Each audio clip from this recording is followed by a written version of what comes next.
सुप्रभात बच्चों, आज हम पढ़ेंगे अनुच्छेद लेखन। अनुच्छेद को किस प्रकार लिखना है इस बारे में आपको बता रही हूँ। मैंने पीडीएफ में आपको अनुच्छेद पहले ही भेज दिए थे, जिसे आपको अपनी कॉपी में नोट डाउन करना है। ठीक है, तो आप देखिए अनुच्छेद कैसे लिखेंगे। अपनी बातों को कम से कम शब्दों में वर्णित करना या लिखने की जो एक कला होती है उसे हम अनुच्छेद कहते हैं। जब हम अपने किसी एक विषय पर अपने भावों को, विचारों को लिखते हैं, जैसे कि कोई कविता आप लिख रहे हैं, कविता में भी हम क्या करते हैं, अपने भावों को प्रकट करते हैं। हमारे मन में जो विचार उत्पन्न होते हैं उनको प्रकट करते हैं। या कोई कहानी आप लिख रहे हैं छोटी सी, तो उसमें भी हम कहानी में जो पात्र रहते हैं या जो किरदार रहते हैं वो क्या बात कर रहे हैं, कैसा मूड होता है, उस सबको हम जब लिखते हैं तो उसे हम क्या कहेंगे, अनुच्छेद कहते हैं। परंतु जब हम अलग अलग भावों को अलग अलग अनुच्छेद में व्यक्त करते हैं तब वो निबंध बन जाता है। ये भी हमें ध्यान रखना है। जब हम अलग अलग मन के जो भाव रहते हैं उनको अलग अलग अनुच्छेद या एक पैराग्राफ के रूप में लिखते हैं तो वो निबंध बन जाता है।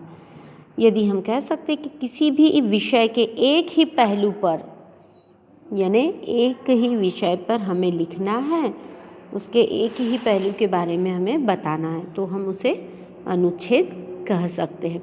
अब अनुच्छेद लिखने की क्या विधि होती है, तो देखिए, अनुच्छेद एक प्रकार की संक्षिप्त लेखन शैली, संक्षिप्त यानी छोटी होती है। इसलिए अनुच्छेद को लिखते समय मुख्य विषय पर हमारा ध्यान केंद्रित होना चाहिए, अर्थात हमें अपने जो मुख्य विषय है उससे भटकना नहीं चाहिए।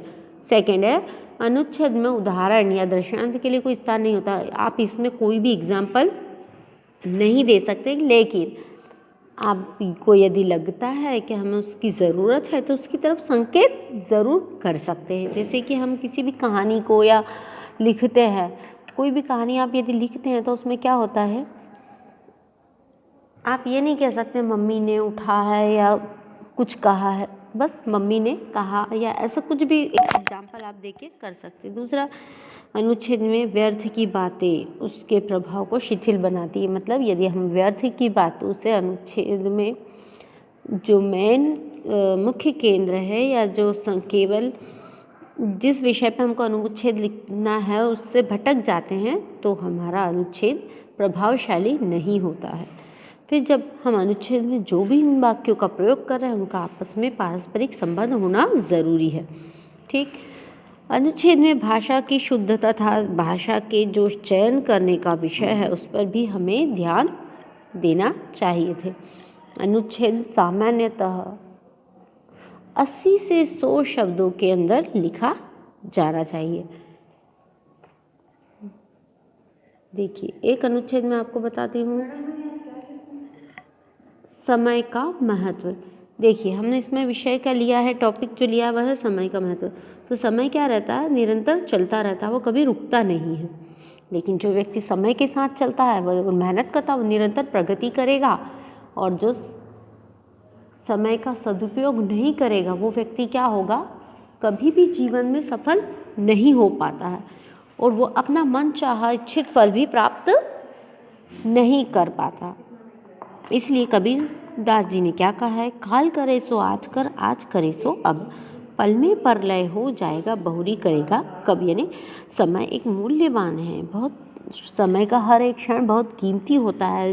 ये बीत जाने पर बीता हुआ समय लौटकर कभी नहीं आता, इसलिए इसके हर एक क्षण का हमको सदुपयोग करना चाहिए और समय तक के साथ चलकर ही हम अपने लक्ष्य को प्राप्त कर सकते हैं। ये मैंने आपको एक उदाहरण बताया है समय के महत्व का। ठीक है, इस प्रकार ही आपको जो भी विषय दिए जाते हैं उन पर अनुच्छेद लिखना होता है। अनुच्छेद में किन बातों का ध्यान रखना है इस वीडियो में आपको मैंने बता दिया गया है। Thank you.